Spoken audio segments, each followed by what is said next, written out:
नमः शिवाय। हर हर महादेव। स्वागत है आपका अपने चैनल श्रद्धा से भक्ति भावना में। भगवान शिव और माता पार्वती की कृपा आप और आपके समस्त परिवार पर सदैव बनी रहे।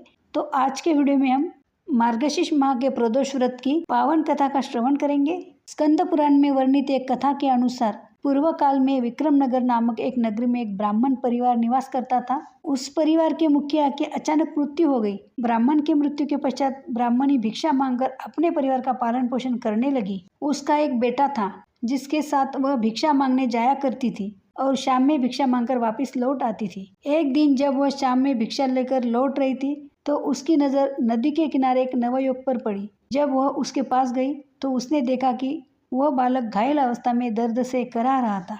ब्राह्मणी को यह देखकर बहुत कष्ट हुआ और दया भाव के चलते वह उस नवयुवक को घर ले आई।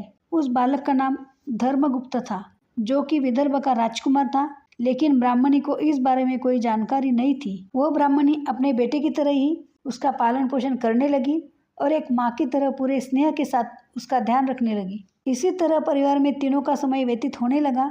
कुछ समय पश्चात ब्राह्मणी दोनों बालकों के साथ मंदिर गई। वहाँ उनकी भेंट ऋषि शांडिल्य से हुई। ऋषि शांडिल्य ने ब्राह्मणी को बताया कि जो बालक उन्हें मिला है वह विदर्भ देश के राजकुमार है।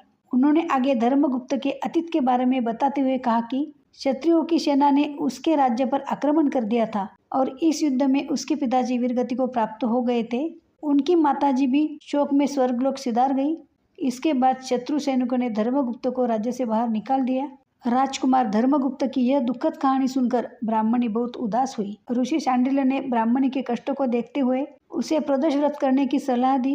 ऋषि की आज्ञा से दोनों बालकों ने भी अपनी माँ के साथ शिवजी की आराधना और प्रदोष व्रत करना शुरू कर दिया। कुछ दिन बाद दोनों बालक वन में घूम रहे थे, तभी उन्हें कुछ गंधर्व कन्याएं नजर आई।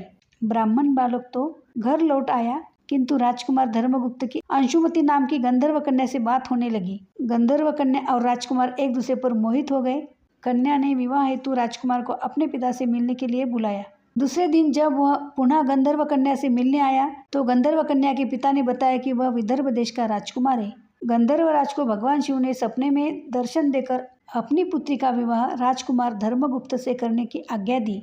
भगवान की आज्ञा मानकर गंधर्वराज ने अपनी पुत्री का विवाह राजकुमार धर्मगुप्त से करवा दिया। इसके बाद राजकुमार धर्मगुप्त ने गंधर्व सेना की सहायता से विदर्भ देश पर पुनः आधिपत्य प्राप्त किया। राजकुमार ने ब्राह्मणी के पुत्र को अपनी सेना का प्रधानमंत्री नियुक्त किया। इस प्रकार प्रदोष व्रत करने के फलस्वरूप अंततः उन तीनों लोगों के सभी कष्ट दूर हो गए।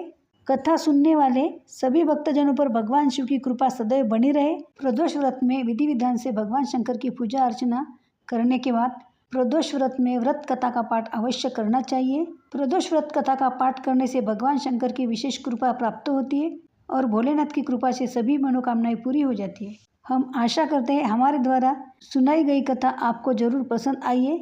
यदि आपको वीडियो पसंद आए तो लाइक कीजिए, चैनल को सब्सक्राइब कीजिए, ज़्यादा से ज़्यादा शेयर कीजिए और भगवान शिव के सच्चे भक्तों तो कमेंट में हर हर महादेव ज़रूर लिख दे। तो मिलते हैं ऐसे एक और वीडियो के साथ। धन्यवाद। ओम पार्वती पते हर हर महादेव।